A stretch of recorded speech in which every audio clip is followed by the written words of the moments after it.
Shalom Bapak Ibu Saudara yang dikasihi Tuhan. Seri pengajaran hari ini berjudul Harta yang Tak Ternilai. Saudara, satu hal yang tidak bisa kita hindari adalah yang namanya perubahan. Dunia terus berubah, tetapi saudara, kita punya Allah tidak pernah berubah. Dahulu, sekarang, dan selamanya tetap sama. Kuasanya tidak berubah, tetapi kasihnya juga tidak berubah. Jadi jangan sampai saudara berpikir sekarang Allah kurang mengasihi. Jangan saudara. Jadi sifat, hakikat, dan kasih Allah itu tidak pernah berubah. Pemahaman akan hal ini penting saudara. Yang namanya perhatian, pembelaan, perlindungan, pemeliharaan, penyertaan Allah terhadap umat pilihan, terhadap sahabat-sahabatnya, kekasih-kekasih hatinya, tidak berubah dan tetap sama. Percayalah, kalau saudara sebagai kekasih Allah, Dia pasti perlakukan saudara secara istimewa, secara khusus, seperti halnya Allah memperlakukan sahabat-sahabatnya, kekasih-kekasih hatinya, umat pilihannya, Abraham, Ishak, Yakub, dan bangsa Israel. Maka kalau saudara mau diperlakukan secara istimewa, jadilah kekasih-kekasih, sahabat-sahabat, atau umat pilihan Allah. Pertanyaannya, bagaimana agar kita bisa menjadi kekasih, sahabat, atau umat pilihan yang taat, yang bisa dengar-dengaran dengan Allah? Itu penting saudara, karena itu menjadi harta atau modal yang tak ternilai dalam kita menjalani hidup ini. Hidup ini jujur tidak bisa kita jalani sendiri saudara. Sementara harta yang berupa kekayaan, warisan, gelar, kedudukan, semua itu terbatas kalau kita pakai untuk menghadapi hidup ini. Coba renungkan, seberapa sih orang bisa menyelesaikan masalah hidup dengan uang atau kekayaannya, dengan kepandaian yang dia miliki, dengan jabatan atau kedudukannya.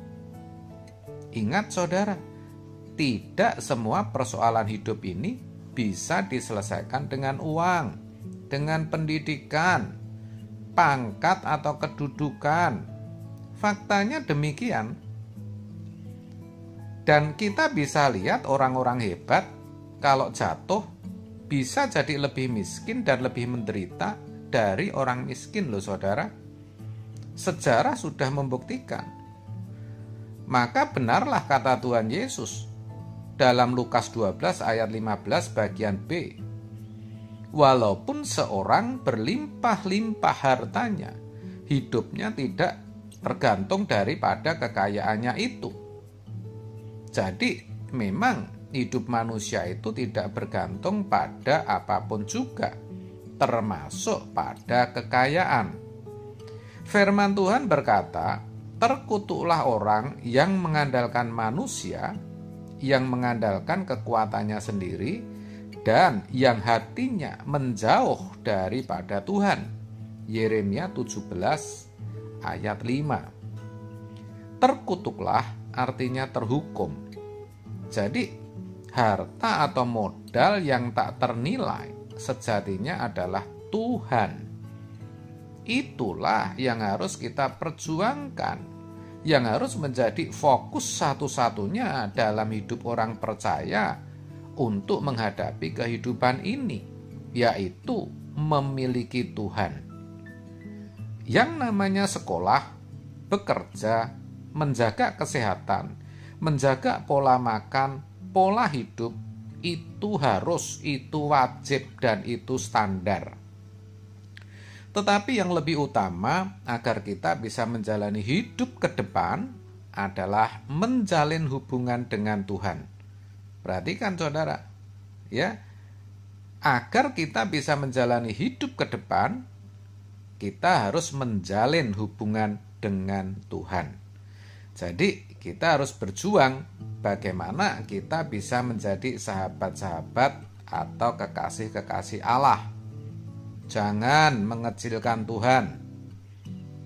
Tanpa sadar kita sering mengecilkan Tuhan dalam pikiran, perilaku, dan sikap kita terhadap Tuhan.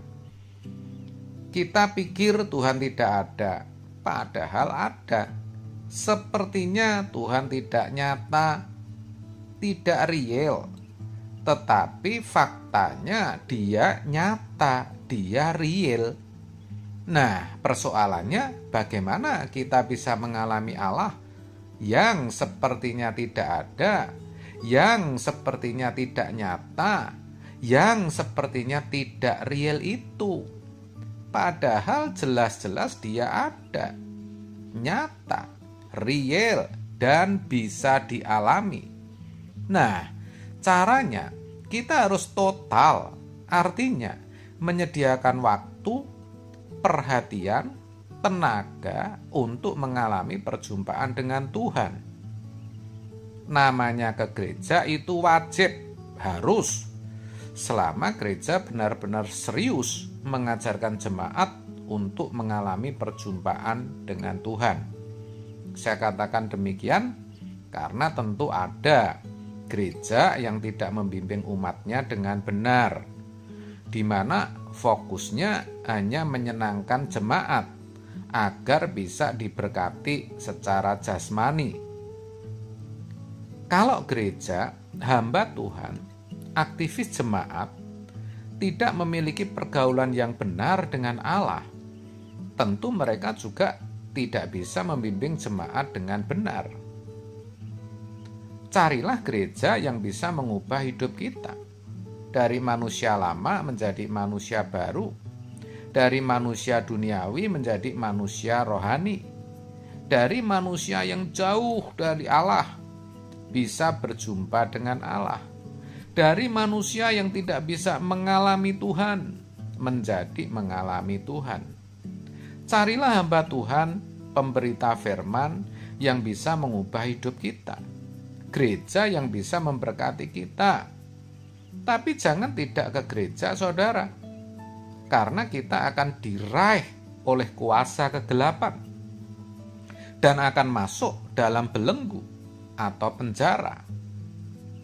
Carilah gereja yang memberitakan peringatan-peringatan Tuhan, sehingga kita bisa menyanyi, memuji, dan perhatikan ini, menghayati keberadaan Allah. Kalau tidak ke gereja, iman kita jadi tipis, saudara. Akhirnya kita makin tidak percaya, curiga, sampai tidak percaya sama sekali. Juga jangan pergi ke gereja hanya supaya diberkati, sembuh dari sakit, atau bebas dari masalah.